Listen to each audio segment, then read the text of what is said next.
جی بسم اللہ الرحمن الرحیم۔ صحیح بخاری کا یہ لاسٹ چیپٹر ہے کتاب التوحید، جس کا ہم مطالعہ کر رہے ہیں۔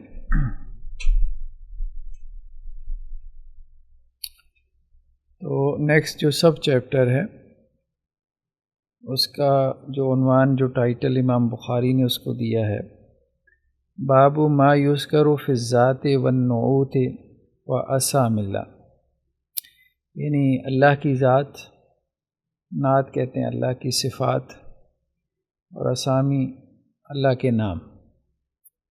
تو اللہ کی ذات، اللہ کی صفات اور اللہ کے ناموں کے حوالے سے ہمیں احادیث میں کیا رہنمائی ملتی ہے، یعنی خاص طور پہ توحید اسماء و صفات کا بیان ہے۔ وقال خبیب، حضرت خبیب یعنی خبیب بن عدی رضی اللہ عنہ نے کہا تھا، وَذَلِكَ فِي ذَاتِ الْإِلَٰهِ فَذَكَرَ الذَّاتَ بِاسْمِهِ تعالی، اور یہ سب یعنی یہ تکلیف جو وہ اٹھا رہے تھے، آگے وہ واقعے میں آ رہی ہے تکلیف، حضرت خبیب نے کہا تھا کہ یہ تکلیف اللہ کی ذات میں ہے۔ الالہ سے مراد اللہ ہے نا، معرفہ ہے۔ یہ سب جو ہے وہ اس معبود کی ذات میں ہے، اس کی ذات کے لیے۔ فذکر الذات باسمہ تعالی، تو امام بخاری کہہ رہے ہیں کہ حضرت خبیب نے ذات کا لفظ، اس کا تذکرہ کیا اللہ کے نام کے طور پہ، تو گویا اللہ کے لیے ذات کے لفظ کا اطلاق ہو سکتا ہے، یہ مراد ہے امام بخاری کی۔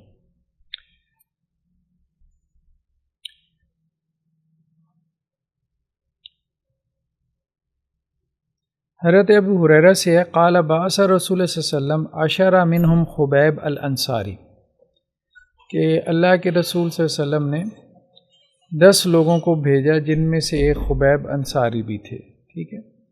تو ایک قبیلے کی طرف بھیجا تھا، تو انہوں نے ان 10 میں سے 7 کو تو شہید کر دیا، 3 کو پکڑ لیا، تو ان میں سے حضرت خبیب انصاری کو کیا کیا، بیچ دیا ہے۔ فاخبرنی عبید اللہ بن ایاس، تو مجھے خبر دی ہے عبید اللہ بن ایاس نے، یہ کون کہہ رہے ہیں؟ حضرت ابو ہریرہ، ان ابنۃ الحارث، کہ حارث کی بیٹی نے اخبرتو، اس کو خبر دی، یعنی عبید اللہ بن ایاس کو، انہم حین اجتمعوا، کہ جب وہ جمع ہو گئے ہیں، یعنی مطلب انہوں نے پروگرام بنا لیا حضرت خبیب کے قتل کا، کیونکہ بنو لحیان نے تو ان کو وہ کر دیا نا، یہ 10 جانثار تھے، تو ان میں سے 7 کو انہوں نے شہید کر دیا، 3 کو قید کر لیا۔ ان قیدیوں میں حضرت خبیب تھے، جنہیں بنو حارث نے خرید لیا، اور ایک مدت تک انہیں قید رکھنے کے بعد شہید کیا۔ اس واقعے کی تفصیل خود امام بخاری نے کتاب المغازی میں بیان کی۔ تو خیر یہاں امام بخاری اس کو مختصر لے کر آئے، کیونکہ یہاں مقصود واقعے کی تفصیل نہیں تھا۔ تو اب وہ بنو حارث، یہ جو بنو حارث نے اصل میں اجتماع کیا کہ وہ ان کو قتل کر دیں، تو انہوں نے پھر اخبرت انہم حین اجتمعوا، کہ جب ان کا اتفاق ہو گیا کہ وہ خبیب کو قتل کر دیں رضی اللہ عنہ، استعار منہا موسیٰ، تو انہوں نے حارث کی بیٹی سے جو ہے وہ اس طرح مانگا، یستحد بہا، تاکہ اس سے وہ طہارت حاصل کریں۔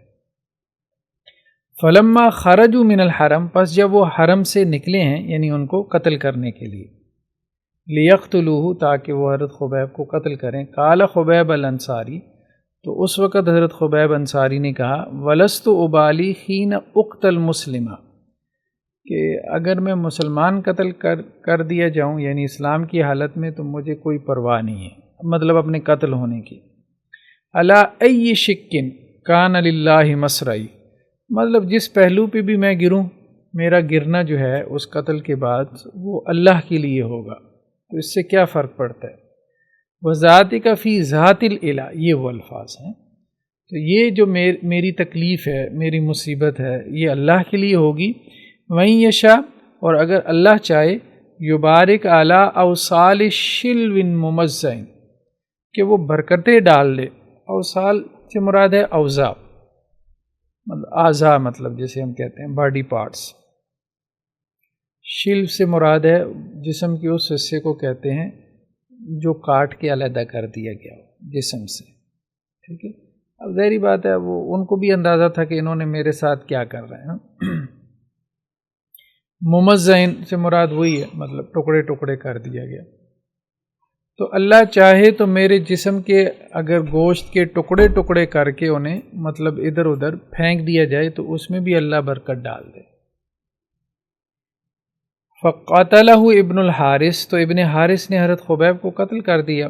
فاخبر النبی صلی اللہ علیہ وسلم اصحابہ خبرہم، تو اللہ کے نبی صلی اللہ علیہ وسلم نے جس دن ان کو جو ہے وہ خبر پہنچی تو آپ صلی اللہ علیہ وسلم نے صحابہ کو اس کی خبر دی کہ یہ حضرات جو ہے وہ شہید کر دیے گئے۔ تو یہ بیسیکلی یہ لفظ ہے وذالک فی ذات الالہ، ٹھیک ہے۔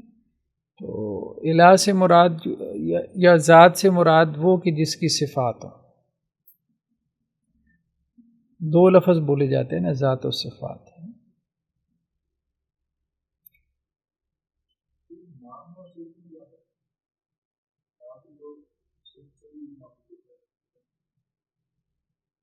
اللہ کے اعتبار سے یا ویسی بات کریں، لیکن ویسے تو ضروری نہیں ہے کہ جو نام ہو ویسے بھی اس کے اندر صفت پائی جاتی ہو۔ جیسے کسی کا نام عابد ہے تو ضروری نہیں اس میں صفت عبادت ہو، ٹھیک ہے۔ تو صفت تو وہ کوالٹیز ہیں جو آپ کے اندر پائی جا رہی ہیں، بھلے آپ کا وہ نام ہے کہ نہیں ہے۔ تو دونوں میں بندے کے اعتبار سے، مخلوق کے اعتبار سے مغایرت ہو سکتی ہے۔ تو اللہ کے لیے یہ ہے کہ اب صفات اصل میں اس میں فرق کر لیتے ہیں کہ کچھ صفات ایسی ہیں جو کہ ذاتیہ ہیں، ٹھیک ہے۔ مطلب صفات ذاتیہ سے مراد ایسی صفات ہیں جن کا تعلق ذات سے ہے، آپ ذات سے ان کو جدا نہیں کر سکتے، یعنی ذات کے علاوہ ان کا کوئی تصور ہی نہیں ہے، جیسے صفت حیات ہے، ٹھیک ہے۔ اب آپ ذات سے اس کو نکال نہیں سکتے، اب آپ کہیں کہ جی ذات ہے اور حیات نہیں ہے، ٹھیک ہے۔ یا صفت سماعت ہے، صفت بصارت ہے، صفت کلام ہے، اگر آپ اس کو ذات سے علیحدہ کریں گے تو وہ ذات کے لیے ایک عیب بن جائے گا، ایک نقص قرار پائے گا۔ تو یہ تو صفات ذاتی ہیں۔ کچھ صفات فعلیہ کہلاتی ہیں، یعنی ایک خاص وقت میں آپ کہہ لیں، وہ تو خیر لمبا چوڑا بحث ہے کہ یہ وقت کا لفظ بولنا چاہیے کہ نہیں، وہ کلام کی بحث ہے۔ تو لیکن یہ ہے کہ اللہ سبحانہ و تعالیٰ سے کچھ افعال کا ظہور ہوا، جیسے صفت خلق ہے، ٹھیک ہے، صفت کلام ہے خاص اوقات میں، تو ایک اعتبار سے وہ صفات ذاتی ہیں، ایک اعتبار سے وہ صفات فعلی ہیں۔ تو لیکن اسماء تو بس اللہ کے نام ہیں، اللہ کے وہ نام ہیں کہ جو اس کے صفات کے اوپر دلالت کرنے والے ہیں، یعنی اس کی صفات کے اوپر ہماری رہنمائی کرنے والے ہیں۔ تو اللہ کے ناموں کو ماننا مطلب یہ نہیں کہ الفاظ کو ماننا، جن صفات کے وہ حامل ہیں ان کے ساتھ مطلب اللہ کے ناموں کا اقرار کرنا۔ تو ایک اعتبار سے نام بھی مطلب صفت میں شامل ہے۔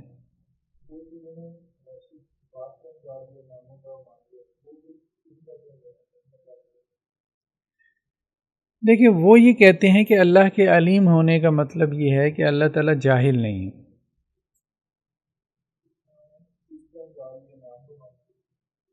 ہاں، نام کو مان لیں۔ اللہ تعالیٰ کے کلیم ہونے کا مطلب یہ ہے کہ اللہ تعالیٰ گونگا نہیں ہے۔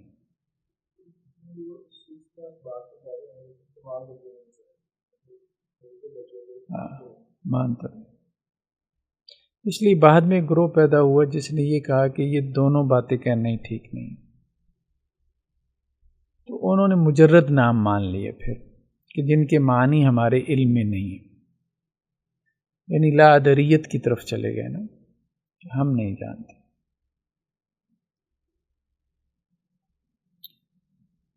تو اللہ کی ذات کی کنہ اور حقیقت ہم نہیں جانتے، لیکن جتنا اللہ نے تعارف کروا دیا وہ ہم جانتے ہیں، اس کے بارے میں بھی کہنا کہ ہم نہیں جانتے، یہ بات درست نہیں ہے۔ یہ تو پھر وہی ہے بات ہے کہ جی اتنا کچھ قرآن اور سنت اترنے کے بعد بھی ہم وہیں پہ کھڑے ہیں جو اس کے نازل ہونے سے پہلے ہماری پوزیشن تھی، پھر تو فائدہ نہیں ہے مطلب اس کے اتارنے کا۔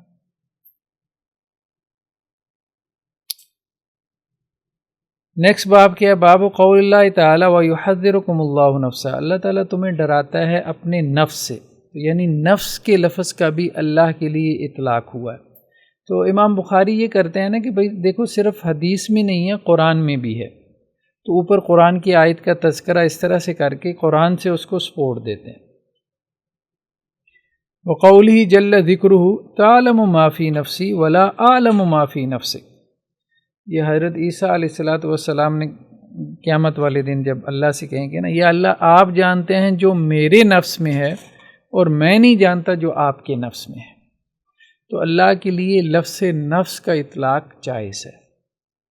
کیونکہ جب کلامی بحثیں ہوئیں نا تو پھر لوگوں نے کہا کہ جی یہ ذات کے لفظ کا اطلاق جائز نہیں ہے، نفس کے لفظ کا اطلاق جائز نہیں ہے، شے کے لفظ کا اطلاق جائز نہیں ہے، بہت سی بحثیں پیدا ہوئیں۔ تو ان بحثوں میں پھر جو ہے وہ امام بخاری نے نکھار پیدا کیا کہ جو الفاظ خود کتاب و سنت نے اللہ کے لیے ثابت کر دیے تو ان کو استعمال کرنے میں ہمیں کیا دقت ہے، ہمیں کوئی دقت نہیں ہونی چاہیے۔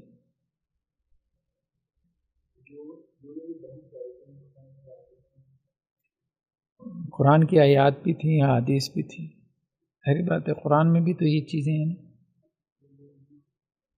وہ تو اصل میں وہ سارے تشبیہ کی طرف چلے جاتے تھے نا فوراً، ذہن اس اچھا نفس انسان کا بھی نفس ہے، اللہ کا بھی نفس ہے، ٹھیک ہے، مشابہت لازم آئے گی تو اس سے کفر ہو جائے گا، توحید میں خلل پڑے گا، تو فوراً ان کا ذہن تشبیہ کی طرف مائل ہو جاتا تھا۔ تو وہ اس تشبیہ سے نکلنے کے لیے، یعنی اس کو کہتے ہیں تنزیہ، تشبیہ سے نکلنا، تو تشبیہ سے نکلنے کے لیے وہ تنزیہ میں غلو کرتے تھے۔ تنزیہ کہتے ہیں اللہ کو منزہ قرار دینا، پاک قرار دینا، تو وہ اللہ کو پاک قرار دیتے دیتے آپ ہر چیز ہی پاک قرار دے دیں۔ وہی ہم نے بات کی تھی کہ جی پیاز کے چھلکے اتارتے اتارتے ساری آپ اتار دیں تو نیچے جو لاش ہے رہ جائے تو آپ کہیں کہ جی یہ اب پیاز ہے وہ تو پیاز نہیں ہے۔ تو یہی کام انہوں نے کیا ہے کہ سب چیزوں کی نفی کر دی ہے، کہا کہ اب یہ خدا ہے، اب تو وہ کچھ بھی نہیں رہ گیا نا، ہر اسم کی نفی کر دی، ہر صفت کی نفی کر دی، ہر فعل کی نفی کر دی، یہ بھی نہیں ہے خدا، یہ بھی نہیں ہے۔ عموماً ان کا انداز جو ہے وہ منفی ہوتا ہے، سلبی ہوتا ہے، متکلمین کا جو اس قسم کی باتیں کرتے ہیں، خدا یہ بھی نہیں ہے، خدا یہ بھی نہیں ہے، خدا یہ بھی نہیں ہے، یہ بھی نہیں ہو سکتا، وہ بھی نہیں ہو سکتا۔ تو اب وہ نفی میں بہت تفصیل کرتے ہیں، اس بات کی طرف آتی نہیں۔ کتاب و سنت کا انداز اس بات کا ہے کہ خدا یہ ہے، یہ ہے، یہ ہے، ٹھیک ہے، تو ان کا انداز نفی کا ہوتا ہے۔ قرآن کا انداز اور یعنی عمومی انداز یہ نہیں ہے، کچھ چیزوں کی نفی کی، لا تأخذہ سنۃ ولا نوم، لیکن وہ نفی میں تفصیل کرتے ہیں کیونکہ وہ تشبیہ سے بچنا چاہتے ہیں نا، ٹھیک ہے۔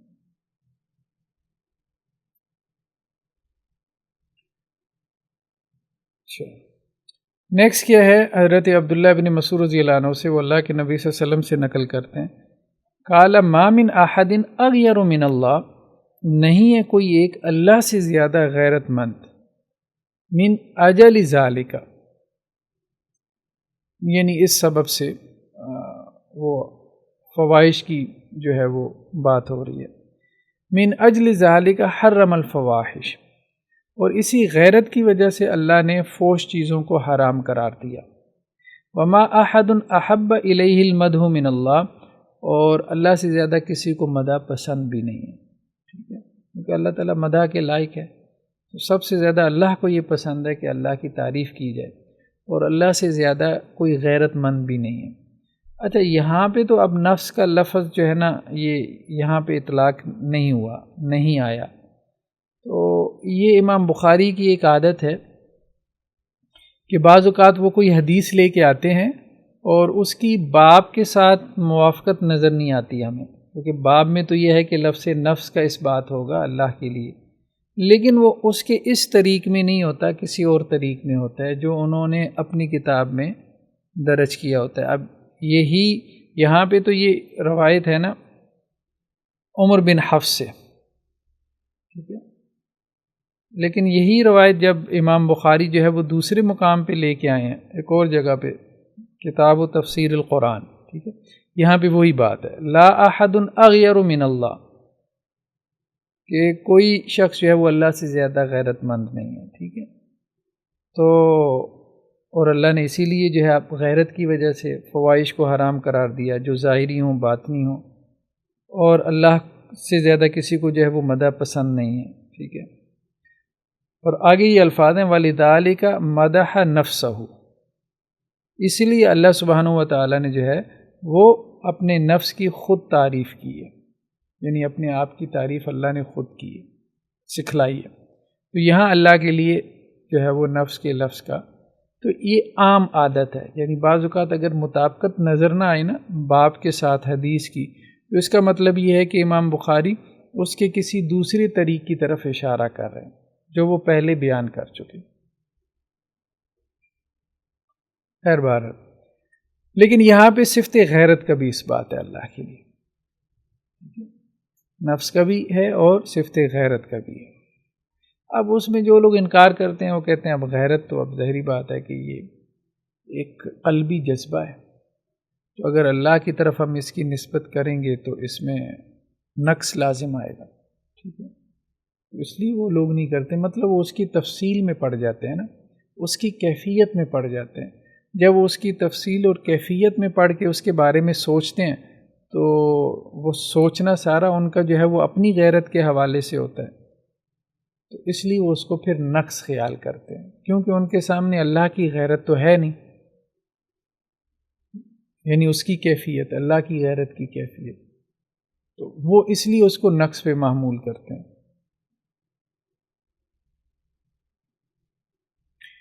حضرت ابو ہریرہ سے وہ اللہ کے نبی صلی اللہ علیہ وسلم سے نقل کرتے ہیں، لما خلق اللہ الخلق، جب اللہ نے مخلوق کو پیدا کیا، کاتب فی کتابہ، تو اللہ نے اپنی کتاب میں لکھا، وہوا یکتب علی نفسہ، اور اللہ نے اپنے نفس پہ، یعنی جو لکھا اس کو اللہ نے اپنے نفس پہ لازم قرار دیا، یعنی کتاب سے مراد لوح محفوظ ہے۔ تو مخلوق کو پیدا کرنے کے بعد اللہ نے اپنی کتاب میں کیا لکھا، جو کتاب وَهُوَ وَضْعٌ عِندَهُ عَلَى الْعَرْشِ، یہ کتاب اللہ کے پاس ہے عرش پر، یعنی لوح محفوظ عرش پر ہے، اللہ کے پاس ہی ہے۔ ان رحمتی تغلب غضبی، اللہ نے کیا لکھا اپنے بارے میں، یعنی اللہ کو ویسے لکھنے کی یہ ضرورت نہیں تھی، لیکن تاکید کے لیے، ایمفیسائز کرنے کے لیے کہ میری رحمت میرے غضب پہ غالب آ جائے گی۔ تو اب اللہ تعالیٰ کی جو ہے دو صفات کا اس بات ہو رہا ہے، اللہ کی رحمت کا بھی اور اللہ تعالیٰ کی صفت غضب کا بھی۔ یہاں پہ لفظ نفس کا اطلاق آ گیا اللہ کے لیے، ٹھیک ہے، کہ اللہ نے جب کتاب میں لکھا ہے تو وہ یکتب علی نفسہ، یہ اللہ کے لیے لفظ نفس کا اطلاق ہے، تو گویا اس کا اطلاق اللہ کے لیے کیا جا سکتا ہے۔ نفس بمانی ذات آ جاتا ہے نا، ٹھیک ہے، نفس بمانی ذات آ جاتا ہے۔ اب جب آپ اس میں پڑھیں گے نا، اچھا لفظ نفس کا اطلاق جب انسان کے لیے ہوتا ہے تو اس سے مراد دو چیزیں ہوتی ہیں، ایک اس کا حیوانی وجود ہے، دوسرا اس کے اندر جو ہے وہ روح ہے، ٹھیک ہے، تو نفس تو ہم اس کو کہتے ہیں، یا روح کو بھی صرف نفس کہہ دیا جاتا ہے۔ جب آپ تفصیل میں پڑھیں گے تو پھر مسائل پیدا ہوں گے، تو اس لیے امام مالک نے کہا تھا کہ تفصیل میں پڑھنا ہی نہیں، جتنا آ گیا بس ہم اس پہ ایمان لاتے ہیں۔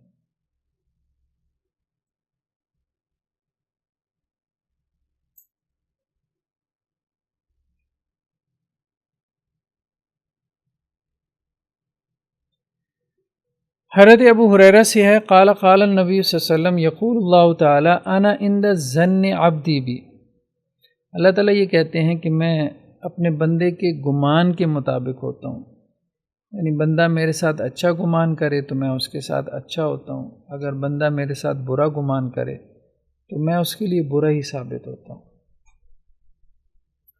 وَأَنَا مَعَهُ إِذَا ذَكَرَنِي، جب وہ مجھے یاد کرے تو میں اس کے ساتھ ہی ہوتا ہوں، ٹھیک ہے۔ فَإِن ذَكَرَنِي فِي نَفْسِي ذَكَرْتُهُ فِي نَفْسِي، اگر بندہ مجھے اپنے نفس میں ذکر کرے تو میں اپنے بندے کو بھی اپنے نفس میں ذکر کرتا ہوں۔ تو گویا یہ وہ لفظ ہے جس کو امام بخاری ثابت کرنا چاہ رہے ہیں کہ اللہ کے لیے لفظ نفس کا اس بات ہوا ہے، ٹھیک ہے۔ بہرحال اگر اس کا ترجمہ جی کر دیں گے تو پھر لوگ اعتراض کریں گے، ٹھیک ہے، اب اس جی سے آپ کی کیا مراد ہے؟ بس نفسی ترجمہ کر دینا چاہیے، عموماً اسی طرح سے کیا جاتا ہے۔ وَإِن ذَكَرَنِي فِي مَلَئٍ ذَكَرْتُهُ فِي مَلَئٍ، تو گویا یہ اس کے مقابلے میں آیا نا، ایک مجلس ہے اور ایک تنہائی ہے، تو اس اعتبار سے وَإِن ذَكَرَنِي فِي مَلَئٍ، اور اگر بندہ مجھے مجلس میں ذات کرتا ہے، ذَكَرْتُهُ فِي مَلَئٍ خَيْرٍ مِّن، تو میں اپنے بندے کو اس سے بہتر مجلس میں اس کا تذکرہ کرتا ہوں، یعنی فرشتوں کی مجلس میں، یعنی وہ مجلس میں میرا اچھے سے تذکرہ کرتا ہے تو میں اس کے جواب میں اس کا اچھے سے تذکرہ فرشتوں کی مجلس میں کرتا ہوں۔ وَإِن تَقَرَّبَ إِلَيَّ بِشِبْرٍ، اور اگر وہ میری طرف ایک بالشت آتا ہے، ایک یعنی بالشت مطلب اتنا یہاں تک،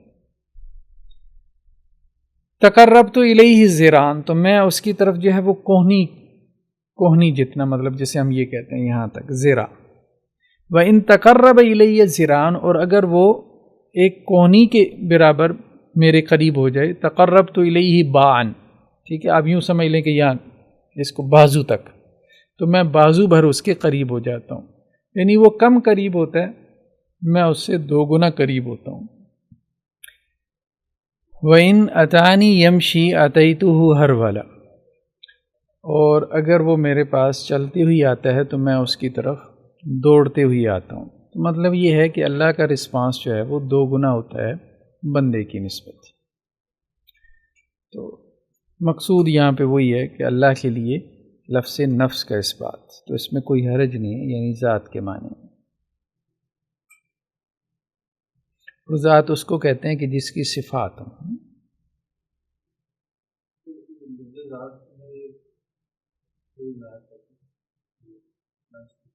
یہ لفظ اسی طرح سے استعمال ہوتا ہے، اسی طرح سے استعمال ہوتا ہے۔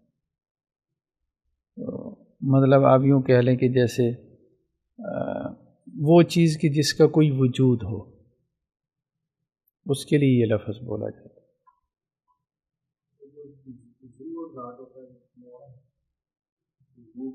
ہاں نہیں وہ تو اور چیز ہے، وہ اور چیز ہے۔ کل شیء ہالک الا وجہ، ہر چیز ہلاک ہونے والی ہے سوائے اس کے چہرے کے، یعنی اللہ کے لیے چہرے کا اس بات، ذات کا اس بات، نفس کا اس بات، پھر اس کے بعد چہرے کا اس بات۔ تو مطلب اصل میں دیکھیں نا، بہت سے لوگوں نے خدا کو مان لیا، لیکن ان کا جو تصور خدا ہے نا وہ عجیب قسم کا ہے۔ ویسے تو ارسطو بھی قائل ہے، لوگ کہتے ہیں جی ارسطو بھی خدا کا قائل ہے، لیکن وہ اس کو دی پرائم موور کہہ دیتا ہے، ٹھیک ہے، وہ یہ کہہ دیتا ہے کہ جی خدا وہ ہے کہ جس نے کائنات کو جیسے ایک دفعہ حرکت دے دی ہے بس، یعنی وہ کہتا ہے نا کہ ہر ایفیکٹ کے لیے کاز ضروری ہے، کیونکہ اس کا ذہن تھوڑا سائنسی تھا، تو اب یہ سب کچھ جو نظر آ رہا ہے اس کے پیچھے کوئی کاز ہے بس۔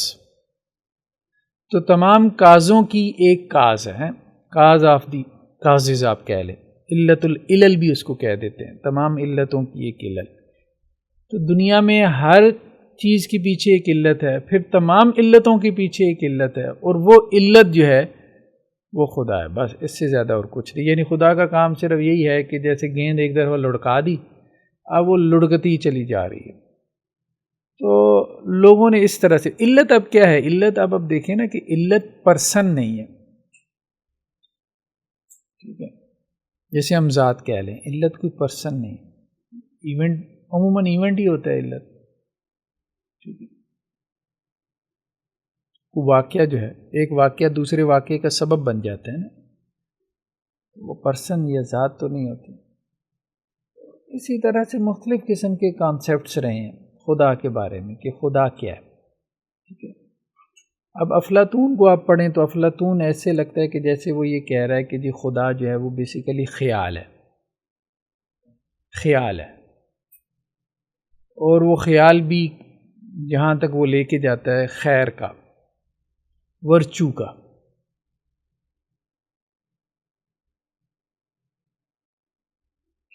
تو اسی طرح پھر بعد میں بھی لوگوں نے اپنے اپنے کانسیپٹس پیش کیے۔ تو اب جس طرح سے یہ لوگ لگی ہوئی تھی جہمیہ وغیرہ بھی، تو انہوں نے خدا کو جس طرح سے تختہ مشق بنا لیا تھا، تو اب خدا تو ذہنوں میں آ ہی نہیں رہا تھا نا، آپ کا ذہن اس کو گرپ ہی نہیں کر پا رہا تھا۔ آپ کچھ مانیں گے تو آپ کا ذہن کچھ گرپ کر پائے گا نا خدا کی ذات کے حوالے سے۔ مطلب کیا ہے خدا کیا کوئی جیسے اب سائنس والوں میں کچھ اس طرف چلے گئے کہ خدا بیسیکلی فزیکل لاز ہیں، یعنی یہ جو لاز آف نیچر ہے نا یہی خدا ہے بس۔ بات یہ ہے کہ وہ اب آپ اس کو پرسن تو نہیں مان رہے نا۔ تو اس قسم کا خدا کا جو تعارف ہے یا اس قسم کے خدا کو ماننا، ظاہری بات ہے کہ وہ اب خدا کو تو ماننا نہیں ہے۔ سوال تو یہ پیدا ہوتا ہے نا کہ مطلب آپ کیا کہیں گے، وہ کوئی خدا جو ہے وہ ریز کی صورت میں پوری یونیورس میں پھیلا ہوا ہے، وہ فورسز آف نیچر ہیں، لاز آف نیچر ہیں، وہ کوئی علت العلل ہے، وہ کوئی خیال ہے، کیا ہے خدا؟ اگر آپ نے یہ مان لیا ہے تو کچھ نہ کچھ تو آپ کے ذہن میں اس کا تصور ہوگا نا۔ تو وہ یہی تصور ہے جو ہمیں یہاں سے کتاب و سنت سے ملتا ہے کہ وہ ایک ذات ہے۔ سب سے بنیادی بات اس میں یہ ہے، سب سے پہلے تو آپ اس کو ایک پرسن مانیں نا، ایک ذات مانیں، اور اس ذات کا جو تعارف کروایا جاتا ہے نا وہ پھر یہ ساری چیزیں جو ہے نا رول آؤٹ ہو جاتی ہیں کہ آپ اس کو ایک کاز مانیں، علت مانیں، آپ اس کو ایک خیال مانیں، ٹھیک ہے، یا آپ اس کو جو ہے وہ فزیکل لاز مانیں۔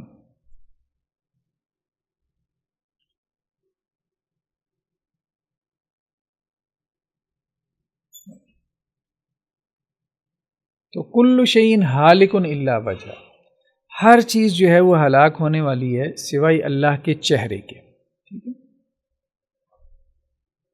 اور جابر بن عبداللہ سے لما نزلت هذه الآیہ قل هو القادر علی ان یبعث علیکم عذابا من فوقکم، کہ اللہ تعالیٰ اس پر قدرت رکھتا ہے کہ وہ بھیجے تم پر عذاب تمہارے اوپر سے۔ جب یہ آیت نازل ہوئی نا قرآن میں یہ ہے نا، تو اللہ کے نبی صلی اللہ علیہ وسلم نے کیا کہا؟ اعوذ بوجہک، یا اللہ ہم آپ کے چہرے کی پناہ مانگتے ہیں۔ اور اوپر تو قرآن کی آیت ہے نا کل شیء ہالک الا وجہ، تو قرآن میں بھی چہرے کا اس بات ہے اور حدیث میں بھی۔ تو اب ذات، ایسی ذات جس کا چہرہ بھی ہے، یہ امام بخاری کہہ رہے ہیں۔ یہ بھی نہیں کہ آپ نے صرف لفظ ذات کو مان لیا، اب آپ کہتے ہیں جی وہ ذات ایسی ہے جس کے بارے میں کچھ بھی نہیں پتہ، وہی پیاز کے چھلکے اتارنا شروع کر دیں آپ، ایسا بھی نہیں۔ پھر آگے کیا آیا قرآن میں؟ او من تحت ارجلکم، اللہ تعالیٰ اگر چاہے تو تمہارے پاؤں کے نیچے سے عذاب نازل کر دے، یعنی سیلاب وغیرہ کی صورت میں۔ فقال النبی صلی اللہ علیہ وسلم، تو اللہ کے نبی صلی اللہ علیہ وسلم نے کہا اعوذ بوجہک، یا اللہ آپ کے چہرے کی پناہ مانگتا ہوں۔ قال او یلبسکم شیعا، پھر قرآن کی آیت جب یہ نازل ہوئی کہ اللہ تعالیٰ چاہے تو تمہیں گروہوں میں بانٹ دے، یعنی فرقہ بندی میں مبتلا کر دے، اور تمہیں ایک دوسرے کی طاقت کا مزہ چکھا دے، یعنی اللہ تعالیٰ تمہیں جو ہے وہ عذاب میں مبتلا کر دے، ایک دوسرے کو ہی مرنے مارنے میں لگ جاؤ۔ فقال النبی صلی اللہ علیہ وسلم ھذا ایسر، تو اللہ کے نبی صلی اللہ علیہ وسلم فرمایا کہ یہ ان پہلے دو سے کیا ہے؟ آسان ہے، کہ اللہ تعالیٰ آسمان سے عذاب بھیجے، پوری قوم نیست و نابود ہو جائے، زمین کے نیچے سے بھیجے، تو سب سے آسان عذاب جو ہے وہ یہ والا ہے۔ تو ایک تو یہ ہے کہ اس میں عذاب کی 3 قسمیں بیان ہوئیں، دوسرا یہ ہے کہ اللہ کے چہرے کا بیان، اللہ کے چہرے کا بیان۔ تو اس سے بھی معلوم ہوتا ہے کہ وہ ذات ذات ہی ہے، ٹھیک ہے، اسی معنی میں ذات ہے جس معنی میں ہم ذات سمجھتے ہیں، کہ جیسے کوئی شے جو ہے وہ موجود ہے، اس کا وجود ہے، حقیقی وجود ہے۔ حضرت عبداللہ بن عمر سے قال ذکر الدجال عند النبی صلی اللہ علیہ وسلم، کہ دجال کا ذکر کیا گیا اللہ کے نبی صلی اللہ علیہ وسلم کے پاس۔ اب یہاں پہ آگے کیا ہے؟ باب قول اللہ تعالی وَلِتُسْنَ عَلَىٰ عَيْنِ، اللہ سبحانہ و تعالیٰ کا یہ قول حضرت موسیٰ کے بارے میں تھا نا، تاکہ آپ پرورش پائیں میری آنکھ کے سامنے، مطلب فرعون کے محل میں حضرت موسیٰ علیہ السلام پہنچ گئے تھے، تو اس وقت اور پھر اللہ تعالیٰ کا یہ بھی قول ہے تجری بأعیننا، کہ جو کشتی تھی حضرت نوح علیہ السلام کی وہ ہماری آنکھوں کے سامنے چلتی تھی۔ تو ایک تو صفت عین ہے، ایک آنکھ کا تذکرہ ہے، اور دوسرا جمع کا صیغہ بھی لایا گیا، جمع کا صیغہ۔ حضرت عبداللہ بن مسعود سے قال ذکر الدجال عند النبی صلی اللہ علیہ وسلم، کہ دجال کا ذکر ہوا اللہ کے نبی صلی اللہ علیہ وسلم کے پاس، فقال ان اللہ لا یخفی علیکم، تو کہا آپ صلی اللہ علیہ وسلم نے کہ اللہ کے اوپر جو ہے وہ مطلب کوئی چیز پوشیدہ نہیں ہے، ٹھیک ہے،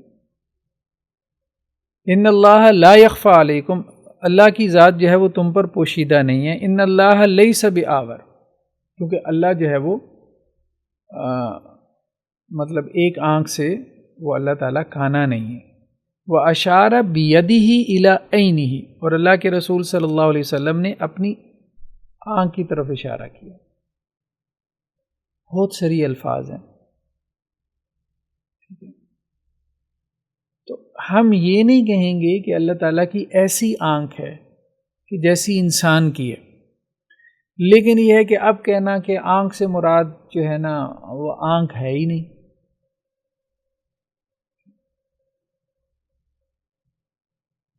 تو اب اس کو دجال کے ساتھ بھی جو ہے وہ رکھ کے بیان کیا جا رہا ہے نا، کہ دیکھو دجال جو ہے نا، دجال وہ تو کانا ہے، اور کانا ہونا جو ہے یہ نقص ہے، وہ بھی خدائی کا دعویٰ کرے گا نا، تو تمہارے خدا میں یہ عیب نہیں ہے۔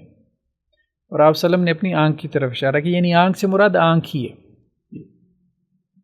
تو اللہ تعالیٰ کے لیے ذات کا اس بات کیا، پھر چہرے کا اس بات کیا، پھر آنکھوں کا اس بات کیا کتاب و سنت میں۔ وَإِنَّ الْمَسِيحَ الدَّجَّالَ أَعْوَرُ الْعَيْنِ الْيُمْنَى، اور دجال جو ہے اس کی جو دائنی آنکھ ہوگی وہ اس سے کانا ہوگا۔ کأن عینہ عنبۃ طافیہ، جیسا کہ اس کی آنکھ ایک انگور کا دانہ ہے ابھرا ہوا، ٹھیک ہے، موٹا انگور جیسے ہوتا ہے نا، تو ایسے اس کی آنکھ ابھری ہوئی ہوگی، یعنی آنکھ اس کی یہ نہیں کہ اس کی آنکھ ایک ہی ہوگی، آنکھ اس کی دوسری بھی ہوگی، بس وہ ابھری ہوئی ہوگی، اس سے اس کو نظر نہیں آتا ہوگا۔ تو یہ اللہ نے اس کو ایسے اس لیے بنایا کہ اللہ کی ذات میں عیب نہیں ہو سکتا، تو یہ اس کی ذات میں واضح عیب ہوگا۔ اب وہ خدائی کا دعویٰ بھی کرے گا تو اب ظاہری بات ہے اس عیب کے ساتھ اس کو خدا نہیں مانا جا سکتا کہ بھئی اپنا کانا پن تو دور کر لے، اگر تو خدا ہے تو جو مرضی کرتب وغیرہ دکھا دیں۔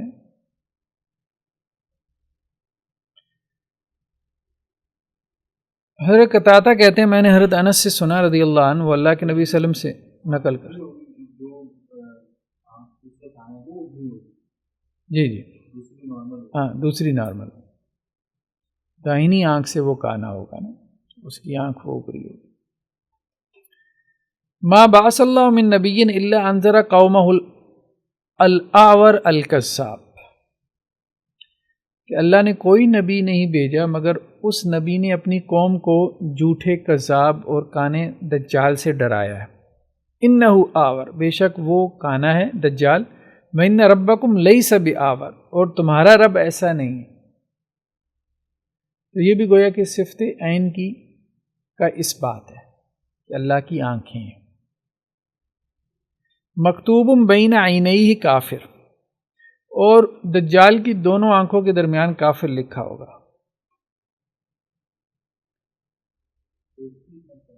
جی اسی طرح سے کی جاتی ہے کہ اس کی دونوں آنکھوں کے درمیان کافر لکھا ہوگا، جو ہر بندہ مومن کو نظر آئے گا، عام آدمی کو نظر نہیں آئے گا۔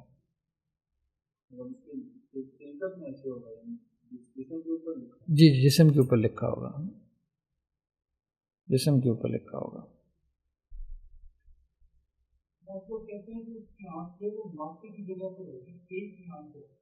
نہیں ایک نہیں، دونوں آنکھوں کا اس بات ہے، دونوں آنکھوں، مطلب دجال کی جو خلقت ہے نا، خلقت وہ انسان کی طرح کی خلقت ہے۔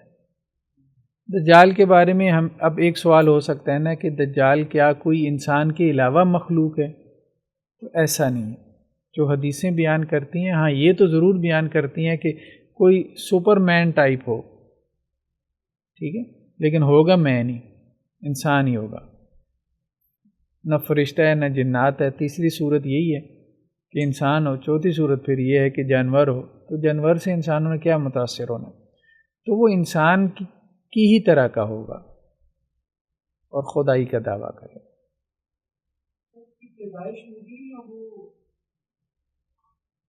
نہیں، بہرحال اختلافی مسئلہ ہے، زیادہ بہتر یہی معلوم ہوتا ہے کہ اس کی پیدائش ہو چکی ہے اور وہ موجود ہے، وہ موجود ہے، واللہ عالم، اللہ بہتر جانتے ہیں۔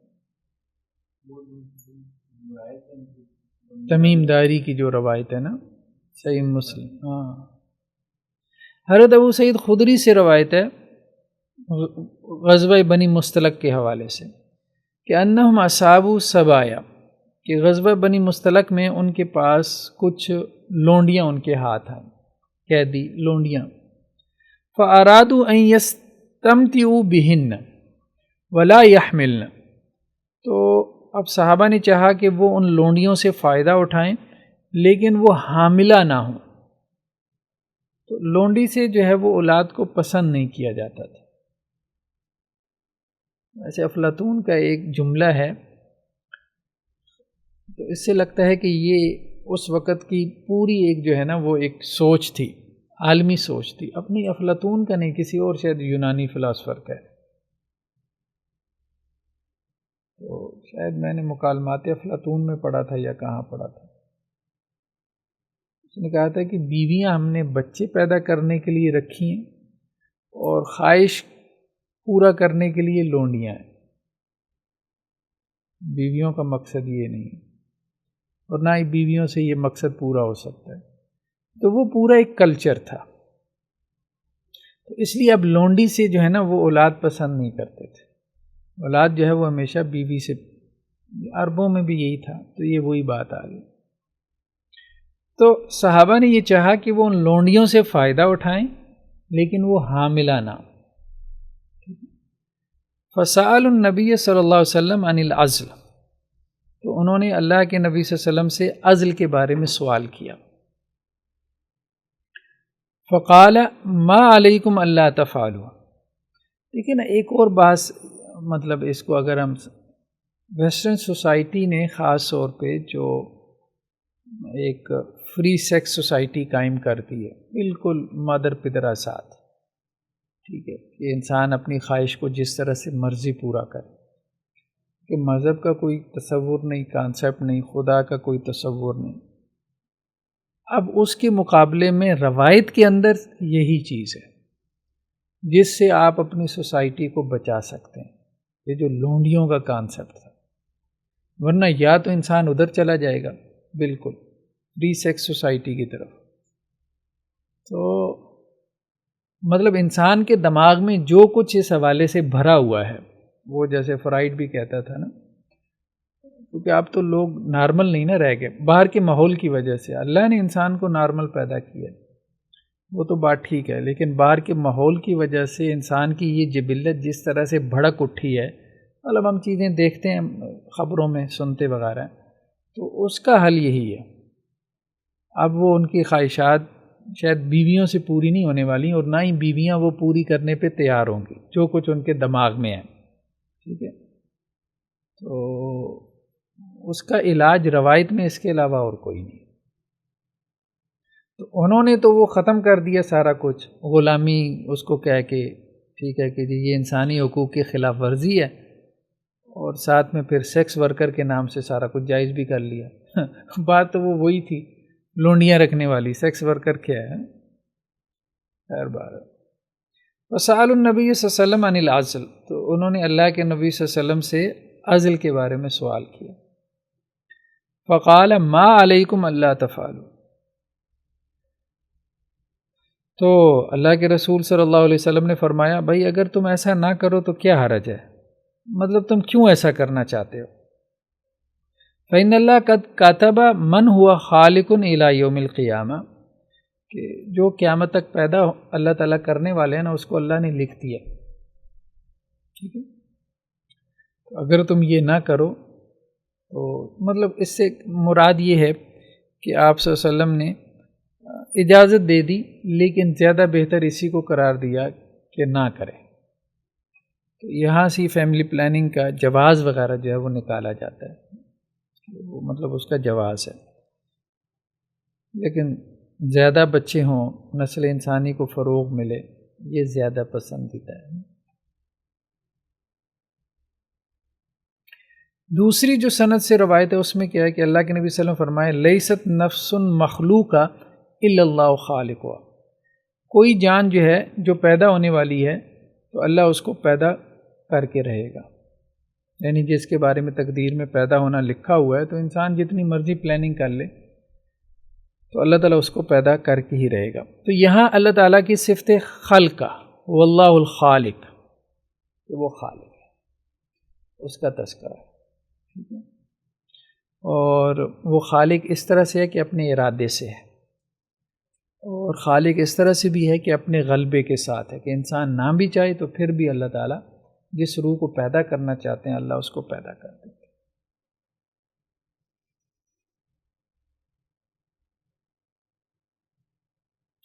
تو گویا اللہ تعالیٰ کے صفت خلق کا یا اللہ تعالیٰ کے اسم خالق کا اس بات کی ہے. جی ہاں، ہر چیز کا اصل میں رد کرتے ہیں، ہر چیز کا رد کرتے ہیں. وہ اللہ کے وجود کا بھی رد کرتے ہیں. وہ کہتے ہیں یہ کہنا کہ اللہ موجود ہے اس سے بھی مشابہت لازم آتی ہے، تو کیا کہیں، وہ معدوم نہیں ہے، مطلب نفی سے اس کو بیان کر دیتے ہیں.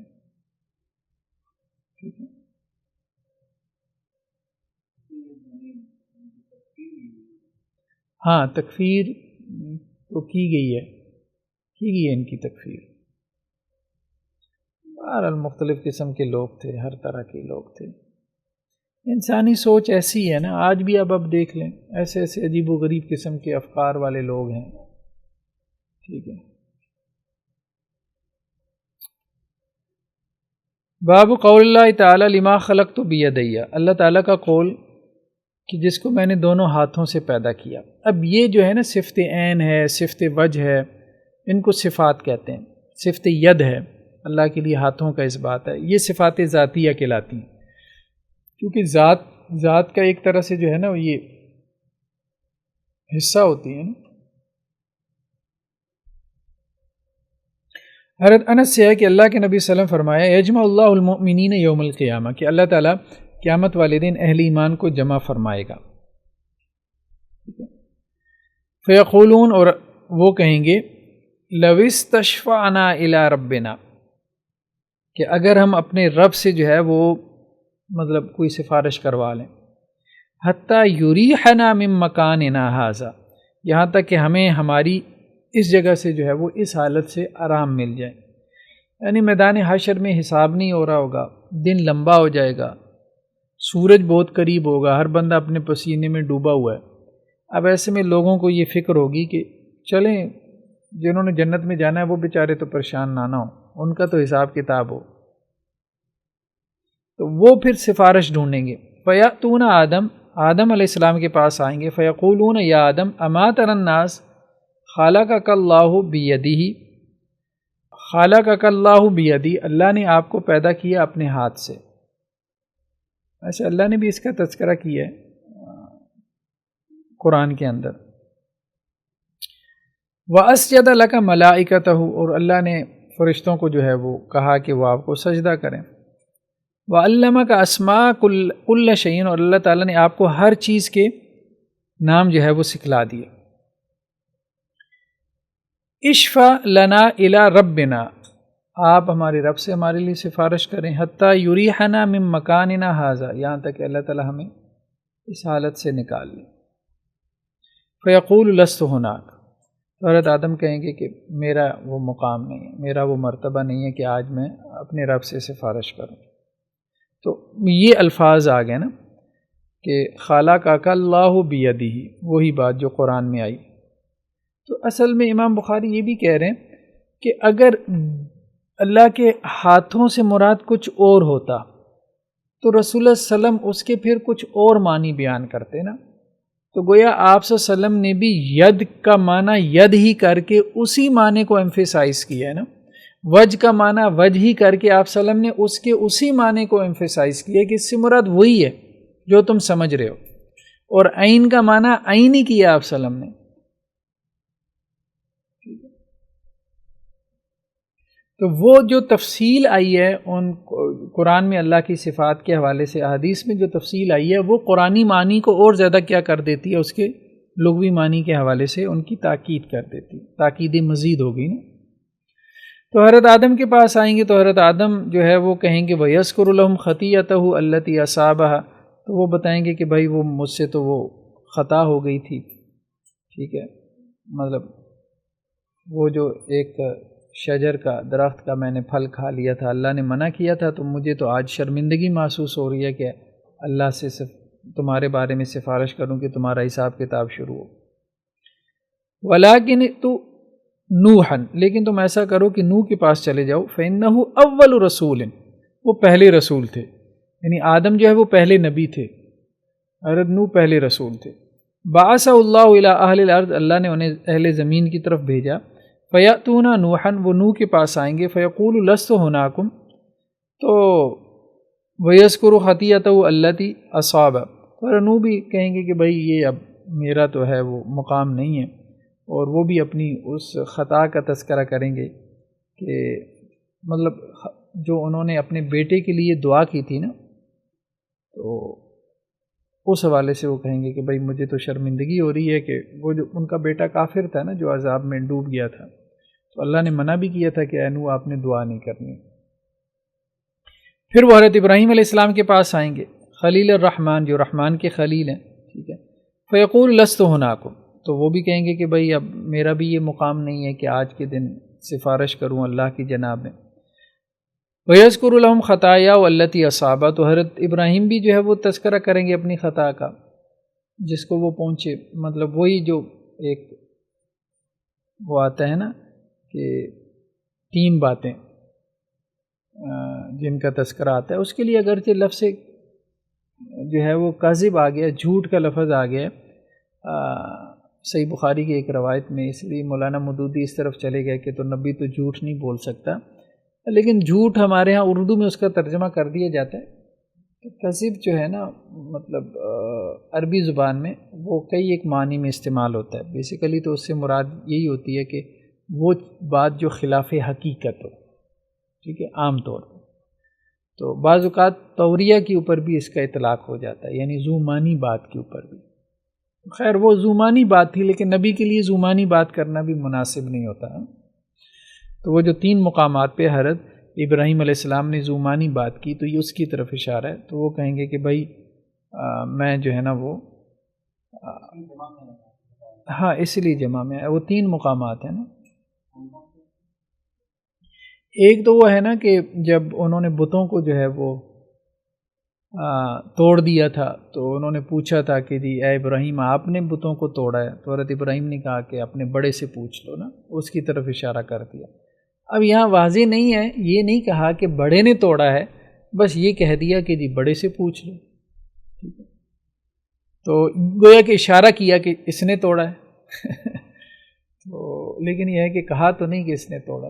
اور اسی طرح جو ایک بادشاہ نے روک لیا تھا حضرت ابراہیم علیہ السلام کو اور حضرت ہاجرہ کو، اس وقت حضرت ابراہیم نے کہا تھا کہ یہ بہن ہے، اور مراد یہ تھی کہ دینی بہن ہے، کیونکہ وہ اس نے ان کو روک لیا تھا نا، اور ان سے وہ بدکاری کرنا چاہ رہا تھا، اور بہن کے حوالے سے ان کے ذہنوں میں ایسے تصورات تھے یا قانون میں تھے کہ وہ اس کو روکتے نہیں تھے، اس کے حوالے سے غیرت کھاتے تھے، تو وہ اس نے جانے دیا۔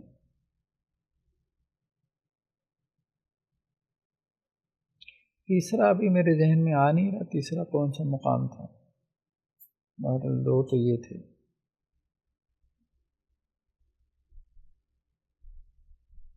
خیر کسی روایت میں آگے آ جائے گا۔ تو پھر حضرت موسیٰ علیہ السلام کے پاس وہ آئیں گے، ٹھیک ہے، تو حضرت ابراہیم ان کو کہیں گے کہ بھائی موسیٰ علیہ السلام کے پاس آؤ، آتا اللہ التورات، اللہ نے ان کو تورات دی ہے، وکلمہ اللہ تکلیما، اور اللہ نے ان سے خوب کلام کیا۔ فیاتون موسیٰ، تو وہ موسیٰ علیہ السلام کے پاس آئیں گے اور وہ بھی کہیں گے لست ہناکم، کہ بھئی میرا بھی یہ مقام نہیں ہے۔ ویذکر لہم خطیئتہ التی اصابہ، تو وہ اپنی اس خطا کا تذکرہ کریں گے کہ جس میں وہ مبتلا ہوئے، یعنی قبطی کو جو انہوں نے قتل کر دیا تھا مکہ مار کے۔ پھر وہ انہیں ایک مشورہ دیں گے کہ عیسیٰ اللہ کے بندے اور جو اللہ کے رسول ہیں اور اللہ کا کلمہ ہیں اور اللہ کی روح ہیں، ان کے پاس آؤ۔ تو یہ 5 جو رسول ہیں نا، ان کو اولو العزم رسول بھی کہا گیا ہے نا، ان کی ایک شان ہے عام رسولوں میں۔ فیاتون عیسیٰ، تو حضرت عیسیٰ کے پاس آئیں گے، فیقول لست ہناکم، تو وہ کہیں گے بھئی میرا یہ مقام نہیں ہے۔ ولیکن تو محمد صلی اللہ علیہ وسلم عبدا غفر له ما تقدم من ذنبی وما تاخر، لیکن محمد صلی اللہ علیہ وسلم کے پاس آؤ، اللہ کے ایسے بندے ہیں کہ اللہ تعالیٰ نے ان کے اگلے پچھلے خطاؤں کے بارے میں کہا گیا ہے کہ وہ معاف ہیں۔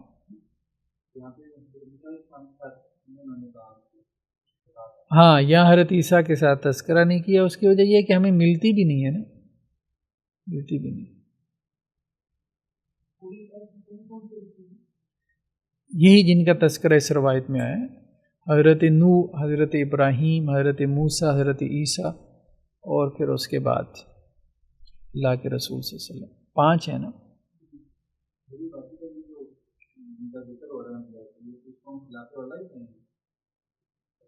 ہاں، خلاف اولیاء، یہاں انبیاء کے لیے تو وہ ظاہری بات ہے۔ دیکھیں نا، گناہ تو وہ ہوتا ہے نا، یا معصیت وہ ہوتی ہے جو ارادے کے ساتھ ہو، ٹھیک ہے۔ تو اب ایک بات تو یہ ہے کہ یہ ارادتاً نہیں ہے، جیسے حضرت موسیٰ علیہ السلام نے مکہ مارا، ارادہ قتل نہیں تھا، مکہ مارنے کا تو ارادہ تھا لیکن ارادہ قتل نہیں تھا، یعنی جو کام ہو گیا اس کا ارادہ نہیں تھا، کسی اور کام کا ارادہ تھا، ٹھیک ہے۔ ایون دیکھیں نا، حضرت آدم علیہ السلام کے پھل کھانے میں بھی ارادہ تھا خلود کا، کیونکہ وہ جو اس نے وسوسہ ڈالا تھا نا کہ منع اس لیے کیا گیا ہے کہ آپ ہمیشہ کی زندگی جو ہے نا وہ اختیار کر لیں گے اور آپ فرشتے بن جائیں گے، تو وہاں ارادہ جو ہے وہ تھا فرشتہ بننے کا، تو وہ ارادہ تو ٹھیک تھا، اور خلود کا ارادہ بھی ایسا نہیں ہے کہ جس کو ہم کہیں کہ جی یہ کوئی معصیت کا ارادہ ہے، تو اس اعتبار سے کہا جاتا ہے کہ وہ معصیت شمار نہیں ہوتے۔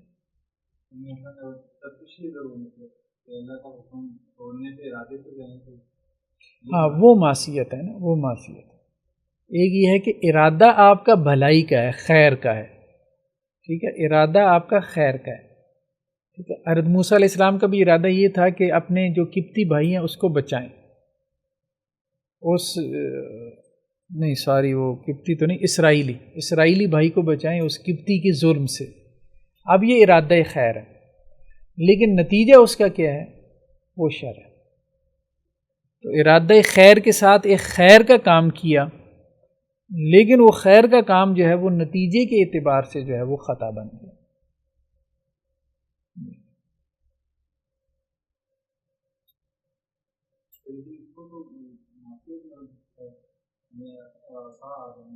جی ہاں، عصا کا لفظ بھی آتا ہے، اصل میں وہ ہم اس لیے بچتے ہیں نا کہ ہماری جو اردو کی ویکیبلری ہے نا اس میں وہ پھر کسی اور معنی میں ہوتا ہے۔ ہاں،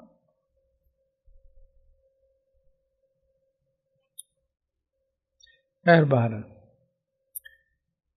آگے کیا ہے کہ وہ حضرت عیسیٰ علیہ السلام انہیں کہیں گے کہ بھئی محمد رسول اللہ صلی اللہ علیہ وسلم کی طرف جاؤ، تو فیاتونی، پس وہ میرے پاس آئیں گے، آپ صلی اللہ علیہ وسلم نے فرمایا، فانطلق فاستأذن علی ربی، تو پس میں اپنے رب سے اجازت طلب کروں گا، فیؤذن لی علیہ، تو مجھے اپنے رب کے لیے اجازت دی جائے گی، فاذا رأیت ربی، پس جب میں اپنے رب کو دیکھوں گا، یعنی قیامت والے دن تو اللہ کو دیکھیں گے نا، وقعت لہ ساجدہ، تو میں اللہ کے سامنے سجدے میں گر جاؤں گا، فیدعنی ما شاء اللہ ان یدعنی، تو اللہ تعالیٰ جب تک چاہیں گے مجھے سجدے کی حالت میں رہنے دیں گے، ثم یقال لی ارفع محمد، پھر مجھے کہا جائے گا کہ اے محمد صلی اللہ علیہ وسلم اپنا سر اٹھائیں، وقل یسمع، اور آپ بات کہیں آپ کی بات سنی جائے گی، وسل تعطیٰ، اور آپ سوال کریں آپ کو عطا کیا جائے گا، وشفع تشفع، اور آپ سفارش کریں اور آپ کی سفارش قبول ہوگی۔ فاحمد ربی بمحامد علمنیہا، پس میں اپنے رب کی حمد و ثنا کروں گا ایسی حمد کے ساتھ جو اسی وقت میرے رب نے مجھے سکھائی ہوگی، یعنی الہام کی ہوگی۔ ثم اشفع، پھر میں سفارش کروں گا، فیحد لی حدا، اور میری سفارش کے لیے ایک حد مقرر ہوگی، ٹھیک ہے کہ اس حد تک آپ سفارش کر سکتے ہیں۔ فادخلہم الجنہ، پس میں ان کو جنت میں داخل کروں گا۔ ثم ارجع، پھر میں دوبارہ واپس لوٹوں گا۔ فاذا رأیت ربی، یعنی دوبارہ رب کے سامنے پیش ہوں گا، پھر جو ہے وہ اپنے رب کو جب میں دیکھوں گا تو سجدے میں گر جاؤں گا۔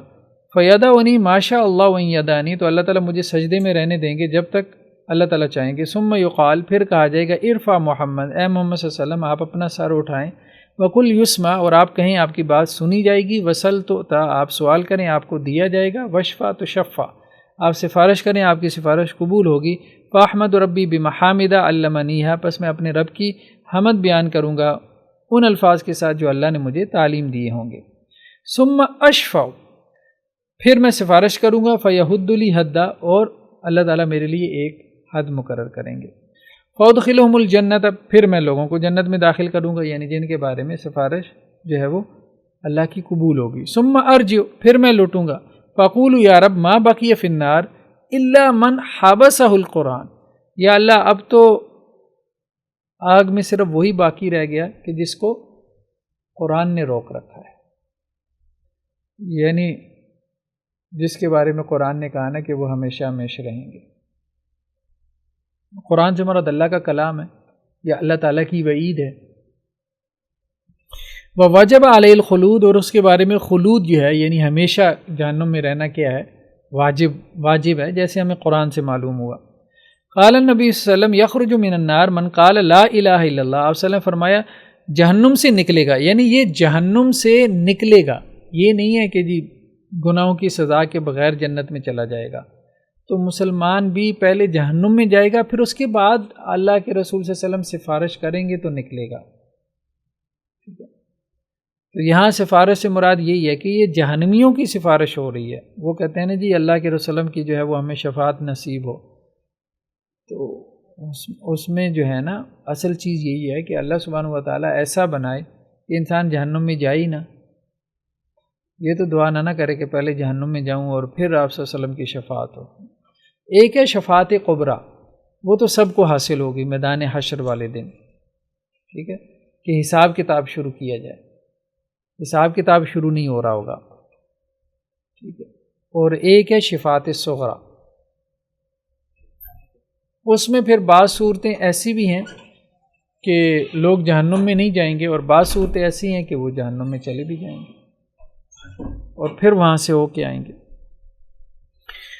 تو یخرج من النار من قال لا الہ الا اللہ، جہنم سے ہر وہ شخص نکلے گا جس نے لا الہ الا اللہ کہا، وکان فی قلبہ من الخیر ما یزن الشعیرہ، اور اگر اس کے دل میں جو ہے کوئی خیر یعنی جو کہ دانے کے برابر بھی ہوگا، ٹھیک ہے، تو پھر بھی اللہ تعالیٰ اس کو جہنم سے نکال لیں گے۔ یعنی اتنا خیر، اتنا ایمان بھی اگر انسان کے اندر ہوگا جو کے دانے کے برابر، تو وہ بندہ بھی جہنم سے نکل آئے گا بالآخر۔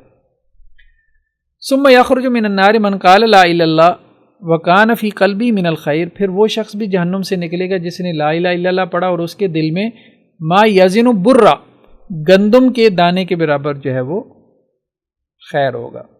ثم یخرج من النار، پھر جہنم سے وہ بھی نکلے گا من قال لا الہ الا اللہ وکان فی قلبی ما یزن من الخیر ذرہ، جس کے دل میں ذرے کے برابر، ذرہ جیسے ریت کا ذرہ، اتنا بھی اگر ایمان اور خیر ہوگا انسان میں تو وہ بھی جہنم سے نکل آئے گا۔ تو یہ وہی بات آ گئی، اصل میں باب کا عنوان تھا لما خلقت بیدی، اللہ کے لیے جو ہے وہ دونوں ہاتھوں کا اس بات۔ تو وہ جو تعویل کرتے ہیں نا، وہ یہ کہتے ہیں کہ اللہ کے ہاتھوں سے مراد قدرت ہے، کہ اللہ نے اپنی قدرت سے پیدا کیا۔ ید کا لفظ مجازن قدرت کے لیے بولا جاتا ہے۔ تو اس کا جواب یہ حضرات محدثین یہ دیتے ہیں، یہاں تو اللہ نے کہا ہے کہ میں نے دونوں ہاتھوں سے پیدا کیا، یہ نہیں کہا کہ اپنے ہاتھ سے پیدا کیا۔ تو دو قدرتیں، یہ بات جو ہے نا بے معنی ہو جاتی ہے کہ اللہ تعالیٰ کہ میں نے دو قدرتوں سے پیدا کیا۔ پھر وہ اس کی بھی تعویل کرتے ہیں کہ دو قدرتیں اصل میں کون سی ہیں ایک یہ قدرت، ایک وہ والی قدرت. وہ معنی جو ہے نا وہ بندے کو لگتا ہے کہ جیسے جو ہے نا وہ اب آپ دور جا رہے ہیں اللہ کی معرفت سے.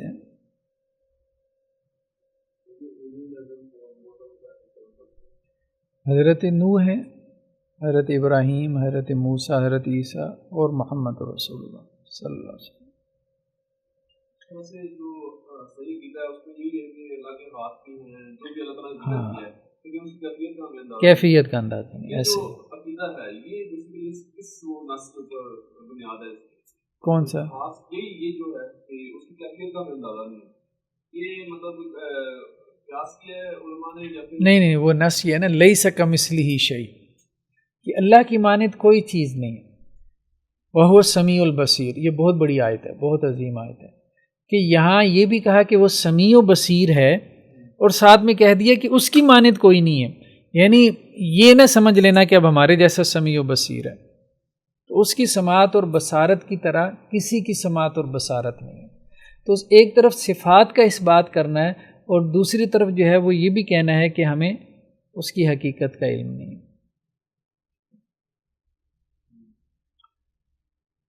اور ویسے بھی حدیثوں سے بھی عام رویہ یہی ملتا ہے نا کہ اللہ تعالیٰ مطلب اگر تم سب اللہ کو پکارو تو اللہ تعالیٰ سنتا ہے. اب انسان تو یہ نہیں ہے 50 لوگ بات کریں تو بات ہی سمجھنا ہے.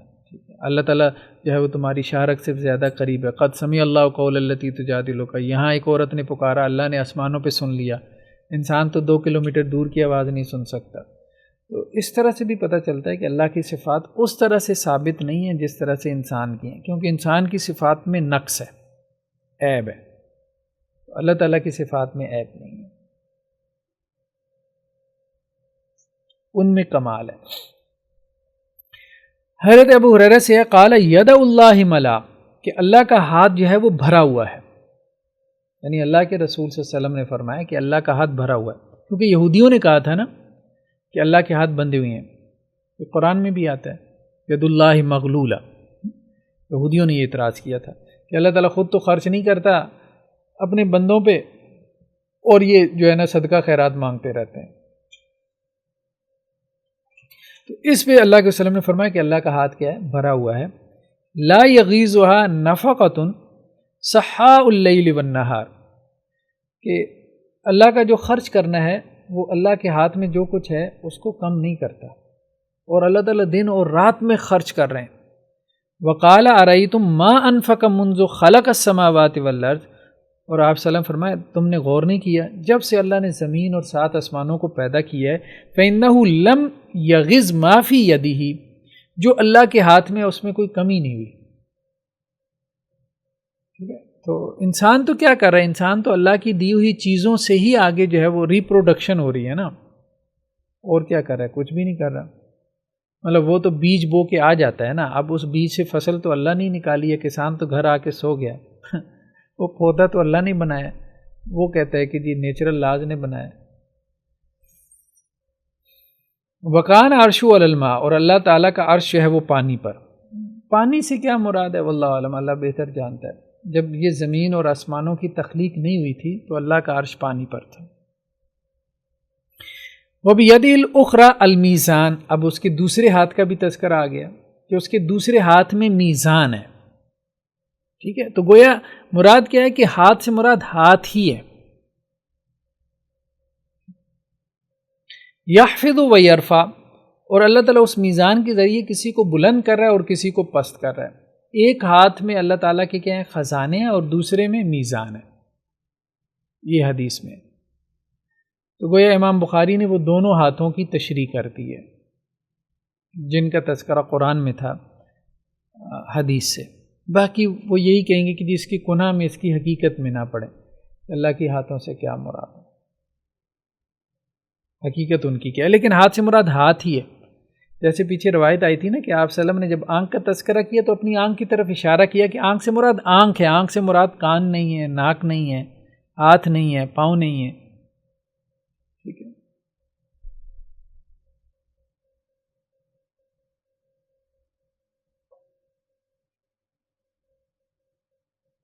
لیکن جب تک ہمارے ذہنوں میں خدا کی ذات کے حوالے سے کوئی تصور نہیں ہوگا تو ہمارے لیے اللہ کی ذات سے تعلق قائم کرنا مشکل ہو جائے گا.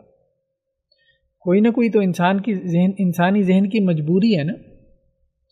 بالکل تو آپ ٹوٹل ایبسٹریکشن میں نہیں جا سکتے نا، ایبسولوٹ ایبسٹریکشن میں. کیا تعلق، مطلب وہ کیا ہے جس سے میں نے تعلق قائم کرنا ہے؟ وہ کوئی ایتھر ہے مطلب اس طرح کا کوئی مادہ ہے جس سے میں نے تعلق قائم کرنا؟ کچھ تو ہے نا. وہ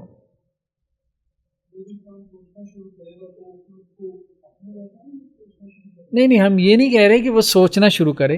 ہم یہ کہہ رہے ہیں کہ کتاب و سنت میں جو کچھ آ رہا ہے بس اتنے تصور کو بھی مان لے، ایز اٹ از مان لے، تو اس کے لیے خدا بطور ایک ذات کے اتنا واضح ہو جائے گا کہ اس کے لیے اس ذات سے تعلق قائم کرنے میں کوئی رکاوٹ نہیں رہ جائے گی.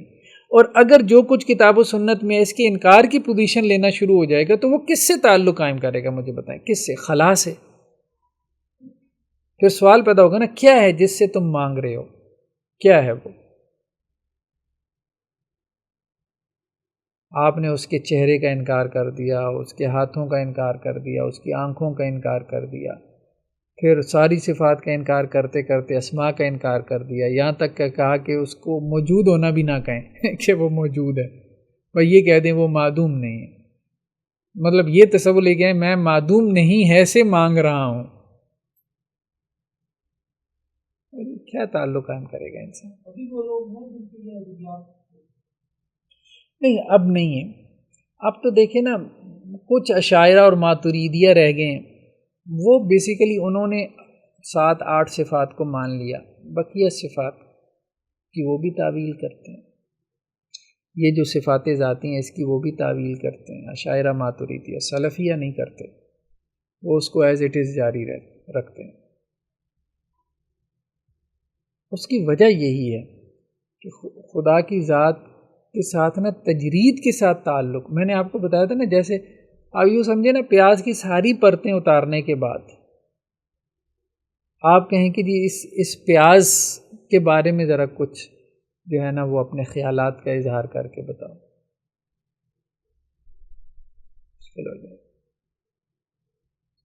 تجرید جو ہے نا، تنزیح میں جو غلو ہے نا، یہ بھی توحید کے منافی ہے. تشبیہ میں غلو بھی توحید کے منافی ہے. توحید بیسیکلی تشبیہ اور تنزیح کے درمیان اعتدال کا نام ہے.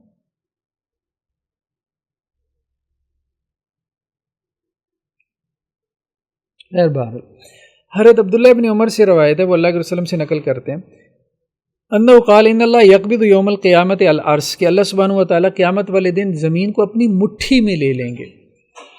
ٹھیک ہے.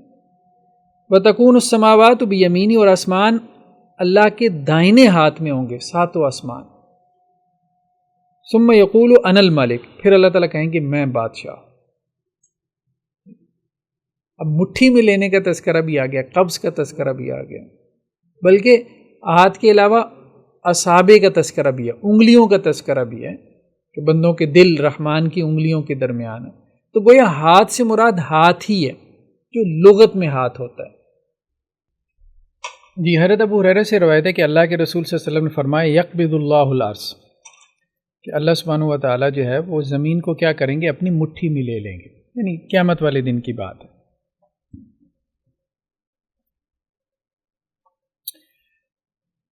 حضرت عبداللہ بن مسعود رضی اللہ عنہ سے روایت ہے کہ ایک یہودی آپ صلی اللہ علیہ وسلم کے پاس آیا اور کہنے لگا، اے محمد صلی اللہ علیہ وسلم، ان اللہ یمسک السماوات علی اصبعین. اب یہاں انگلیوں کا تذکرہ بھی آ گیا. ٹھیک ہے. تو گویا ہاتھ سے مراد ہاتھ ہی. اب قدرت کی اصبع سے کیا مراد ہوگی؟ قدرت کی انگلی سے کیا مراد ہوگی؟ تو بے شک اللہ سبحانہ و تعالیٰ 7 آسمانوں کو روک لیں گے ایک انگلی پر، والارضین علی اصبع، اور 7 زمینوں کو ایک انگلی پر. اب اس سے کیا مراد ہے؟ بہرحال بعض لوگ تو اس طرف چلے گئے کہ اس سے مراد 7 اقالیم ہے، مطلب اقالیم جسے ہم آج کل کی زبان میں بر اعظم کہتے ہیں. ٹھیک ہے. تو کانٹیننٹ کہتے ہیں، تو وہ یہ بھی مراد لیا گیا. بعض لوگوں نے کہا کہ زمین کے 7 طبقات مراد ہیں،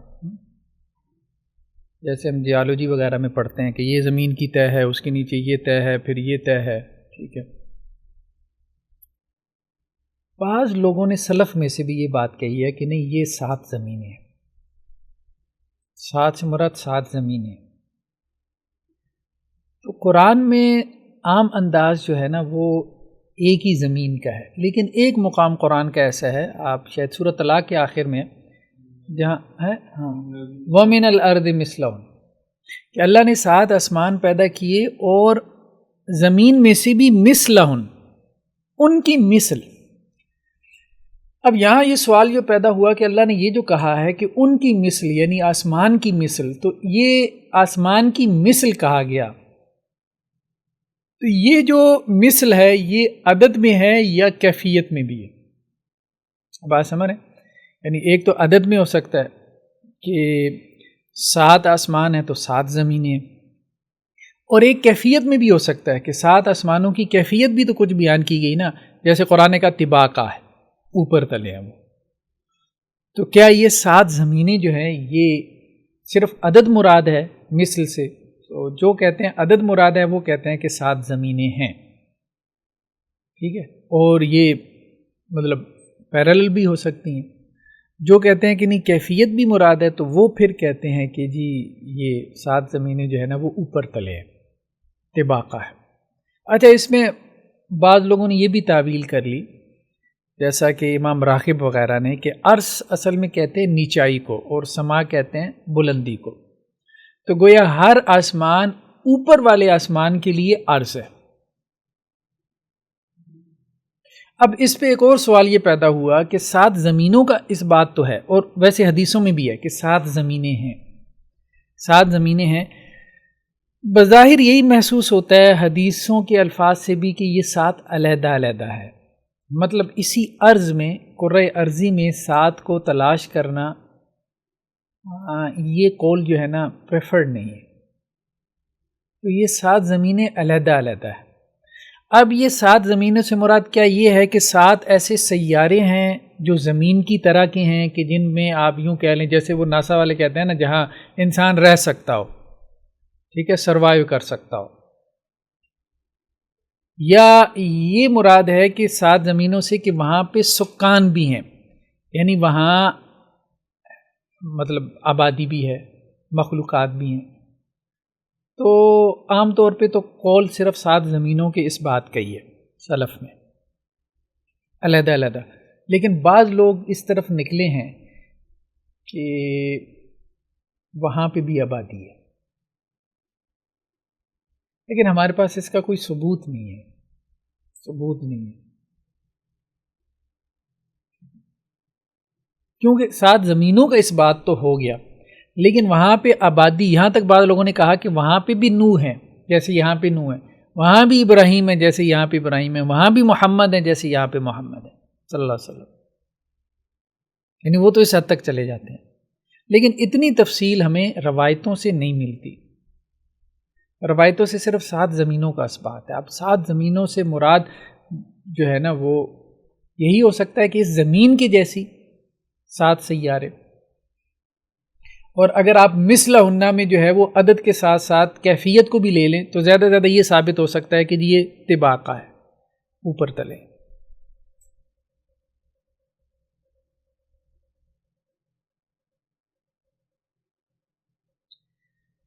والجبال علی اصبعین، اور اللہ سبحانہ و تعالیٰ جو پہاڑ ہیں ان کو جو ہے وہ ایک انگلی پر رکھیں گے. والشجر علی اصبعین، اور درخت جو ہے وہ ایک انگلی پر. والخلائق علی اصبعین، اور مخلوقات ایک انگلی پر. ثم یقول، پھر اللہ سبحانہ و تعالیٰ کہیں گے انا الملک، میں بادشاہ ہوں. فضحک رسول اللہ صلی اللہ علیہ وسلم حتی بدت نواجذہ، اللہ کے رسول ہنسے یہاں تک کہ آپ کی جو داڑھیں ہیں وہ نظر آنا شروع ہو گئیں. یہ آپ وسلم کی ہنسی کیوں تھی؟ یہ سب یہودی نے کہا نا آپ کی مجلس میں آ کے.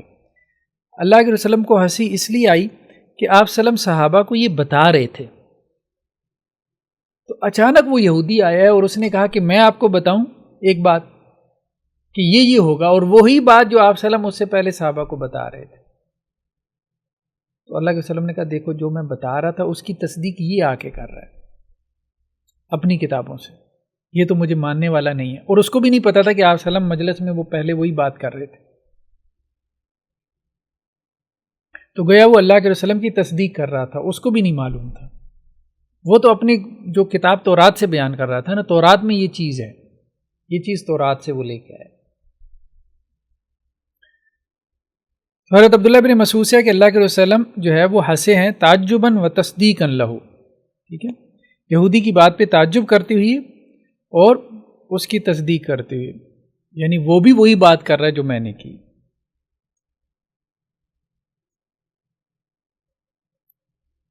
تو یہ وہی اللہ تعالیٰ کی صفتیت کا اس بات ہے۔ دیکھیں نا، ایک اور ویسے سوال پیدا ہوتا ہے، ظاہری بات ہے کہ آپ انسانی ذہن پہ رکاوٹ تو لگا سکتے ہیں، لیکن ایک مطلب حد پہ جا کے رکاوٹ لگائیں گے نا، اس سے پہلے کا تو ماننا تو وہی ہے جو کہ نصوص میں آ رہا ہے، اس پہ تو آپ روک نہیں لگا سکتے۔ جیسے ہم قیامت والے دن اللہ کو دیکھیں گے، وہ آگے حدیثیں آ رہی ہیں، اللہ کو ایسے دیکھو گے جیسے 14ویں رات کا چاند دیکھتے ہو، ٹھیک ہے؟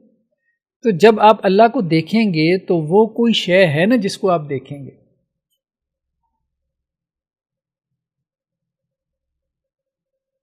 یہ پھر اللہ کے رسول صلی اللہ علیہ وسلم نے جو ہے وہ مسند احمد کی یہ صحیح روایت ہے، آپ صلی اللہ علیہ وسلم نے فرمایا کہ میں نے تمہارے رب کو اپنے خواب میں دیکھا۔ اس پہ ڈیبیٹ پیدا ہوئی ہے خواب میں اللہ کو دیکھنے کے حوالے سے۔ اس میں امام احمد بن حنبل کا، امام ابن تیمیہ علیہ رحمہ کا موقف جو ہے نا وہ بہتر معلوم ہوتا ہے۔ ویسے امام احمد بن حنبل کی طرف بھی منسوب ہے، وہ یہ کہتے ہیں میں نے تمہارے رب کو 100 مرتبہ خواب میں دیکھا، واللہ عالم اس کی صحت کیا ہے، لیکن یہ خواب اکثر لوگوں سے مروی ہوتا ہے۔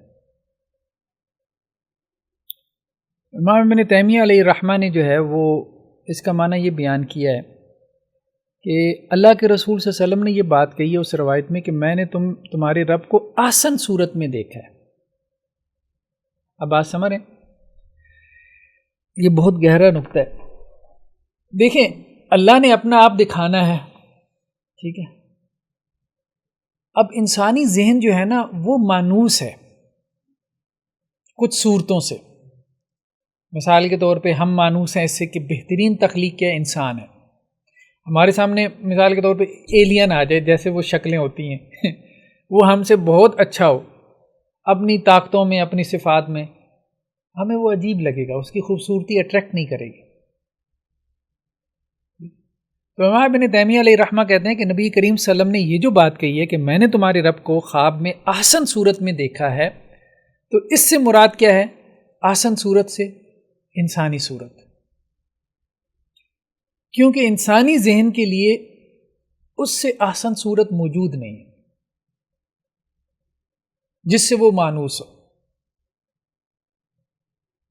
ہاں، اب سوال یہ پیدا ہوتا ہے کہ کیا رب جو ہے، جو اگر خواب میں کسی نے دیکھا ہے پروردگار کو اور احسن صورت میں دیکھا ہے، انسانی صورت، اب بھی جو لوگ دیکھتے ہیں وہ انسانی صورت میں ہی دیکھتے ہیں، مطلب جن کو خواب آتے ہیں وہ انسانی صورت میں ہی دیکھتے ہیں۔ ظاہری بات ہے کوئی اللہ کو جن بھوت کی صورت میں تھوڑا دیکھیں گے، اس سے کیا متاثر ہوں گے؟